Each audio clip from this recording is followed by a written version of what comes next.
Um, as a whole, I really liked it. It's a deconstruction of Batman that kind of tackles some of the themes that Batman fandom has been discussing for a while, just how it's kind of odd that if he wants to help the city, he's doing it by beating up poor people. And that wouldn't really help. And this movie actually acknowledges that. It's like in the 2 years that he has been Batman, crime has gone up. And he's like, I don't get it. And it's like, yeah, because you're a rich boy running around beating up poor people, expecting that to make a difference. Yeah. And overall, I really enjoyed the tone and vibe of the film. Every complaint I have comes down to it being 3 hours. You could effortlessly cut this down to 2.5 hours, and with a little reworking, get it down to 2 hours, and it still be a solid movie. I just feel like they jammed in too many ideas, and I think you had mentioned that you felt like the Penguin was there just to launch his series, which, might have some truth behind it. So, yeah, it's not a movie I'm eager to rewatch, Right. but I think it sets up a good trilogy because I wasn't crazy about Batman Begins. I saw it, I liked it, I thought it was a good start, and The Dark Knight is really where it blew me away. Hopefully, this follows a similar pattern. Yeah, I mean, I agree with that for the most part. And yeah, for the record, we both gave this movie 3.5 stars. I kind of figured that that's kind of the range that you would be at three. I think there was either going to be 3 stars or 3.5. Yeah, I figured I and was if gonna you like look this at a the little bit more than you, just because I know how you are with the time and the length and stuff. And I knew that the length of this movie was not justified. There was no reason that, like you said, it needed to be this long. And yeah, they did set up a lot of villains. It looks like they set up three basically: Penguin, the Joker, and the Riddler is basically like one. The Batman definitely lost in this. Like the only thing that he kind of stops was the mayor from getting killed, and um, but the flooding still happened. Riddler ended up in prison, but that's where he wanted to be anyway. So it's just interesting. And yeah, I mean, I liked Robert Pattinson as Batman. He didn't really sell me as Bruce Wayne. Like whenever I was seeing him on the screen, it wasn't screaming Bruce Wayne to me. But again, that might be something that changes with a sequel or two where he gets more into that character of Bruce Wayne. Um, Oh yeah, I think his Bruce Wayne is haunted by trauma. He never really got out of that mental frame of his parents being murdered. But I think the end of this movie, seeing the way that he hasn't inspired good, he's inspired these madmen to carry out these atrocities, is going to make him realize that the mayor was right. Like his family has always focused on philanthropy, and that's what he needs to do. He needs to wield his power as Bruce Wayne by day to help the overall circumstances in the city, and then use his powers as Batman to inspire people to do good and not use violence to inspire change, which is the literal definition of terrorism. Batman is a terrorist in this movie. He is literally trying to inspire change through fear, and it isn't working. yeah.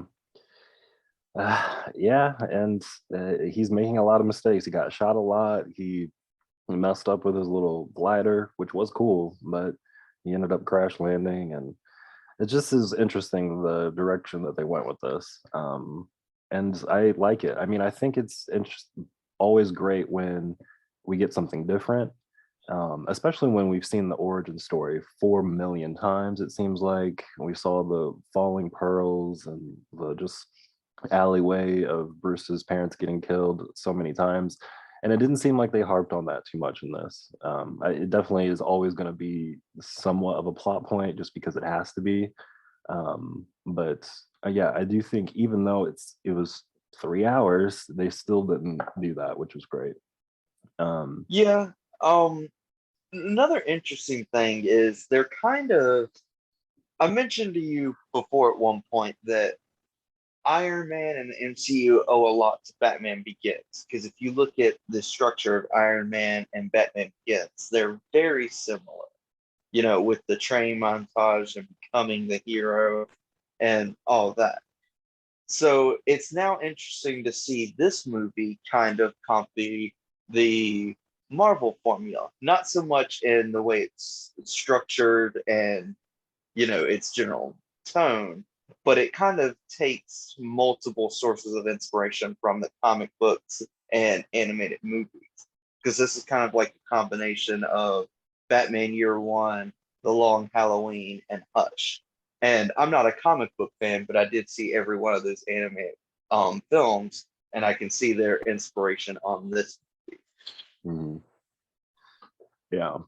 And I think that is always kind of a complaint of mine. I think I mentioned this to you before, is that I almost want these movies to be a little bit more comic book in nature, a little bit more lighthearted, not so much like Marvel, but especially with the Riddler and what he was doing with just the, I don't know, the ribbing of the certain riddles and stuff like that, the jokes, the clever answers that Batman has to come up with to save the day.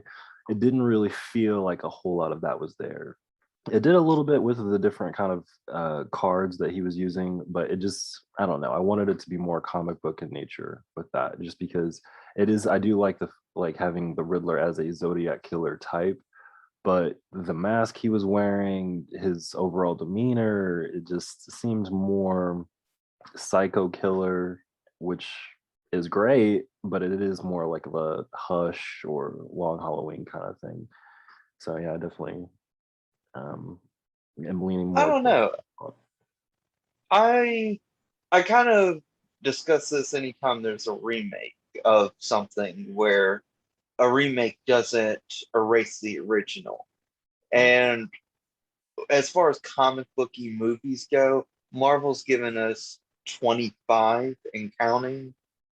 So it really is refreshing for me to see a movie like this that takes its inspiration in tone from kind of detective noir or serial killer movies. I thought that was a fresh direction that we haven't really seen too much of. Mhm. Some other movies have tried it. Daredevil wanted to be a noir and a comic book movie, and what we ended up with was a confused mess of garbage. Yeah. So seeing it done well was cool. It's just it really comes down to the length. And this isn't just a complaint of mine. Like I'm tired of 2 hour movies that could be 90-minute movies. So seeing a 3 hour movie that could have been a 2 hour movie really annoyed me. I had to use the bathroom during this movie, and I chose the Alfred Bruce Wayne scene where he confronts him about the true nature of his parents because I was just like, you know, these are both talented actors. I'm sure they're going to do a great job, but all they're going to say is, your parents were good, Bruce. Oh, thanks, Alfred. I always knew that. And Yeah. that's pretty much all it was. So I went out during that scene and realized that was like the 2 hour mark that I had to use the bathroom. So it was just like, if this were a normal movie, I wouldn't have had to. But knowing it was 3 hours, I couldn't hold it. And if you look at my rubric on Letterboxd, 3.5 is I liked it, but I can't recommend it to everyone. And with this movie, if you're not a fan of Batman or detective movies or noir, there's really nothing here for you. You can't just go into this as a casual movie lover who isn't a fan of one of those three genres and enjoy the 3 hour sit that you're going to have. Yeah. It I is unapologetically a genre film. There was one point where I looked at the clock and I'm like, I think it was 2 hours and 15 minutes in. I was like, okay, this movie should be over. Um, and then there was another 30 minutes, 30, 40 minutes. And it's just like, oh my God. But yeah, it's just too long. And hopefully the sequel is shorter. They've set up a lot of things. How did you feel about this Catwoman? I really liked her. I love the mask. I hope we see more of her. I loved the music that was playing in the background while she was, doing her thing. was really great. What do you think about it? She was my favorite Catwoman to date, and also the most attractive Catwoman to date, in my opinion. Yes. You think she's Um, better than Anne Hathaway? I do. Anne Hathaway, it's not her fault. It's a Christopher Nolan problem. He doesn't know how to write women. She's just an object. She has a few funny jokes, but she's just there so Bruce Wayne can have a victory at the end, you know? No. And with Zoe Kravitz, it's weird because she is my favorite Catwoman to date, but she's also the part of the movie that could be cut down the most. The ending dialogue, or excuse me, the ending narration is where that movie could have ended to save 15 to 20 minutes. We didn't really need to see them making out. I personally didn't mind watching Zoe Kravitz change clothes, but we didn't really need that in the movie. That's another quick cut you can make to save some time. It's just at a certain point, it seems like it was fetishizing her, which is part of the noir thing, having the femme fatale that's over sexualized, but they didn't have to get all the tropes of the genre in there. Right. Yeah, I definitely agree. They could have left something to be desired for a sequel. But I mean, this movie kind of went through a lot. This was came out, went through like COVID nonsense. It kind of was like the production of this was like at the height of COVID. Pretty sure Robert Pattinson got COVID on set or either during production as Yeah. well, which pushed things back and delayed things. So having all of that considered and getting what we got, I definitely think that this is a decent movie. And yeah, that's kind of why I gave it 3.5. I don't think I kind of agree with your rubric on this one for sure. It's a movie I like, but a movie I would not recommend to everybody. I don't even know if I would recommend this to somebody that loves Marvel movies. Like if there's somebody that has hated every DC movie so far, I'm not sure that this is a DC movie that they would love. Um, yeah, it just kind of depends. As far as DC movies go, though, is this would you consider like man, you're like top five or what? That's a good question. Probably not. Um, yeah, I mean, it didn't topple Dark Knight. I Zam. would give it an edge over Batman Begins, though, and Mm, it definitely beats Dark Knight Rises. yeah, Um, yeah, Batman Begins, one of its biggest problems is Chris Nolan doesn't know how to shoot fight sequences. He's really good at set pieces, but he uses quick cut editing as a crutch to do all of his fight sequences. And I think the Batman has some of the best fighting I've ever seen in a live action Batman movie. The way it's shot is really well done. I've heard some criticisms that it's too dark. I think this is one of those instances, like with Tenet, where the problem comes down to the theater it's being shown in. Because the theater I watched it in, this film is a dark movie, but I didn't have any trouble seeing anything. There was not a clarity issue.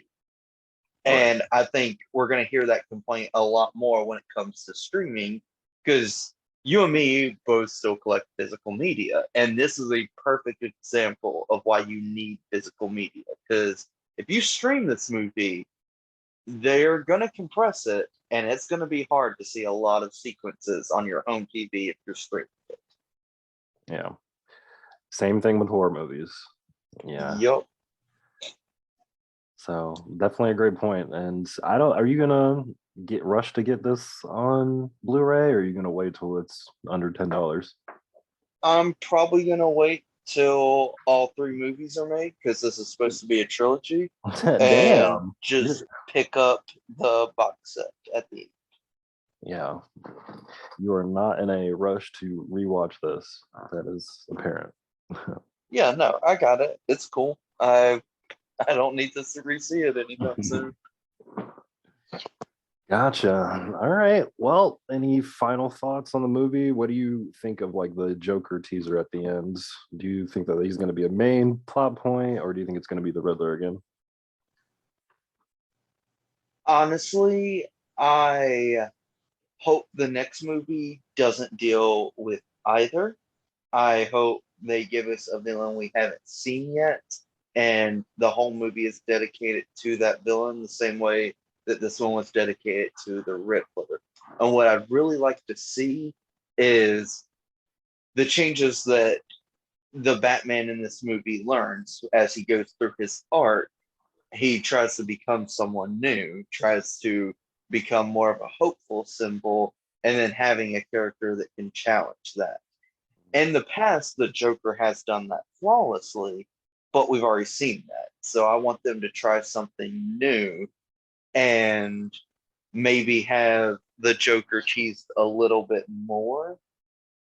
And during the final movie, they could dive in on the Joker and have him just completely challenge everything the Batman thought he did. You know what I mean? Just build up to the Joker and have him devastate the Batman. Maybe even do the Death in the Family storyline, where the next movie we get a Robin, and the final movie Joker kills the Robin. You know?